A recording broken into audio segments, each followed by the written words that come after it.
കുഞ്ഞടുക്കളയിലെ കുഞ്ഞു വിശേഷങ്ങളായിട്ട് ഞങ്ങളെത്തിയിട്ടുണ്ട്. അപ്പോൾ ഇന്നത്തെ വിശേഷം രാവിലെ ചോറ് അടുപ്പത്താക്കിയിട്ട്, ചോറല്ല അരി അടുപ്പത്താക്കിയിട്ടുണ്ട്. പിന്നെ ചൂര മീൻ കിട്ടിയിട്ടുണ്ട്, അതിനെ വെട്ടിക്കഴുകി. പിന്നെ ഗ്രീൻ പീസ് വേവിച്ചെടുത്ത്, കാരണം ഗ്രീൻ പീസ് സവാളയൊക്കെ ഇട്ട് ഒന്ന് റോസ്റ്റ് ചെയ്തെടുക്കാമെന്ന് വിചാരിച്ച്. പിന്നെ മസാലയൊക്കെ ഇട്ട് എടുത്താൽ നല്ല ടേസ്റ്റാണ്. അപ്പം അങ്ങനെ ചെയ്തെടുക്കാമെന്ന് വിചാരിച്ചു. പിന്നെ ശ്രീത് ചുമ്മാ ഇടന്നങ്ങ് വെള്ളം കോരണം. അപ്പം ഞാൻ പറഞ്ഞു എങ്കിൽ പിന്നെ അടുക്കളയിലെ ആവശ്യങ്ങൾക്ക് വേണ്ടി നീ കോരത്തെ ചുമ്മാ ഇടന്ന് കോരി കളയണ്ടല്ലോ എന്ന് വിചാരിച്ച് അങ്ങനെ ബക്കറ്റ് എടുത്തുകൊണ്ട് കൊടുത്തു കേട്ടോ. അപ്പം പിന്നെ അവൻ കോരി ബഹളം കണ്ടു. ഇവിടുന്ന് കയറ് വലിച്ച് അങ്ങറ്റം പോയിട്ട് പിന്നെ അവൻ തിരിച്ചു വരും.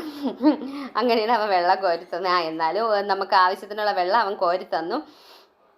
അത് കഴിഞ്ഞിട്ട് ചോറും കറിയും ഒക്കെ ഉണ്ടാക്കാൻ തിരക്കായിരുന്നു. ഇത് പപ്പായയാണ്. ഇന്നലെ നമ്മളവിടെ ഒരു പപ്പയ്ക്ക പറിച്ചിരുന്നില്ലേ, അപ്പോൾ അതിൻ്റെ ബാലൻസ് ഇരുന്നതിന് ഞാൻ ഒരു പപ്പയ്ക്ക തോരനുണ്ടാക്കി. നല്ല ടേസ്റ്റാണ് പപ്പയ്ക്ക തോരൻ. പിന്നെ കുറച്ച് കണക്കുകളൊക്കെ എഴുതാനുണ്ടായിരുന്നു, അതൊക്കെ എഴുതി. അപ്പോഴേക്കും ചോറും കാപ്പിയും ചായയും എല്ലാം ആയിട്ടുണ്ട്. പിന്നെ ഇത് ഇന്നലെ ഞാൻ പോയപ്പോൾ എടുത്തുകൊണ്ടുവന്ന കോട്ട് സെറ്റാണ്. നല്ലൊരു റെഡ് കളർ, നല്ല ഭംഗിയുണ്ടായിരുന്നു കേട്ടോ.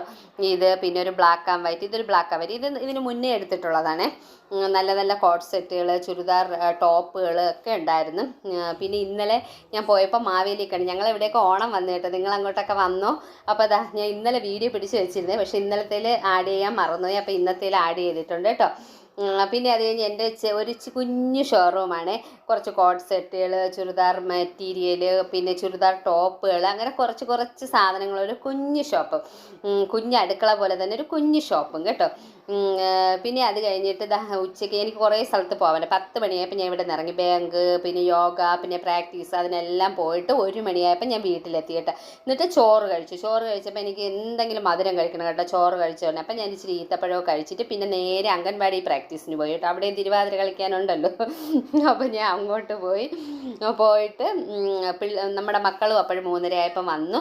അവരെയും വിളിച്ച് പിന്നെ എനിക്ക് ദേവുവിന് പാവാടയ്ക്ക് അളവ് കൊടുക്കാനുണ്ടായിരുന്നു. അവിടെയും പോയിട്ട് വന്നിട്ട് പാലൊക്കെ കാച്ചാൻ വെച്ചിട്ട് ഞാനും ദേവും കൂടെ എന്ത് ചെയ്തെന്നറിയാമോ, എണ്ണയ്ക്കുള്ള സാധനങ്ങൾ പറിക്കാൻ പോയേ. മൈലാഞ്ചി, അത് അപ്പുറത്തെ വീട്ടിലെ ചേച്ചിയുടെ വീട്ടിൽ നിന്നാണ്. നമ്മുടെ ചെമ്പരന്തി പൂവ്, കറ്റാർവാഴ തന്നെ നമ്മുടെ വീട്ടിൽ തന്നെ ഉണ്ടായിരുന്നേ. ഇതെല്ലാം പറിച്ച് മിക്സിയിൽ നന്നായിട്ട് അരച്ച് നമ്മൾ എണ്ണ കാച്ചിയെടുക്കും. പിന്നെ നല്ല മണമാണ്. ഇതൊക്കെ ഇട്ട് നീലയമരി, പിന്നെ നെല്ലിക്ക ഞാൻ ഉണക്കി വെച്ചിട്ടുണ്ട്. നമ്മുടെ പച്ച നെല്ലിക്കയില്ലേ, അത് ഉണക്കി വെച്ചിട്ടുണ്ട്. അതെല്ലാം കൂടെ ചേർത്താണ് അരച്ചെടുക്കുന്നത്. അപ്പോഴേക്കും എണ്ണ കഴിഞ്ഞിരുന്നു. പിന്നെ ഞാൻ എണ്ണ പൊട്ടിച്ചൊഴിച്ചു. എന്നിട്ട് ആ അരച്ച് വെച്ചിരുന്ന കൂട്ട് ഇതിലോട്ടിട്ട് നല്ല മൂപ്പിച്ചെടുക്കും. നല്ല മണം വരും കേട്ടോ. അപ്പോഴേ നമ്മുടെ എണ്ണ മൂത്ത് വരും കേട്ടോ.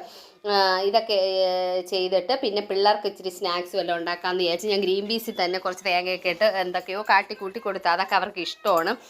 അപ്പോൾ ഇതൊക്കെയായിരുന്നു എൻ്റെ കുഞ്ഞു വിശേഷങ്ങൾ. 5 മണി വരെയുള്ള കുഞ്ഞു വിശേഷങ്ങൾ കേട്ടോ. അപ്പോൾ നാളെ കാണാം. Thank you.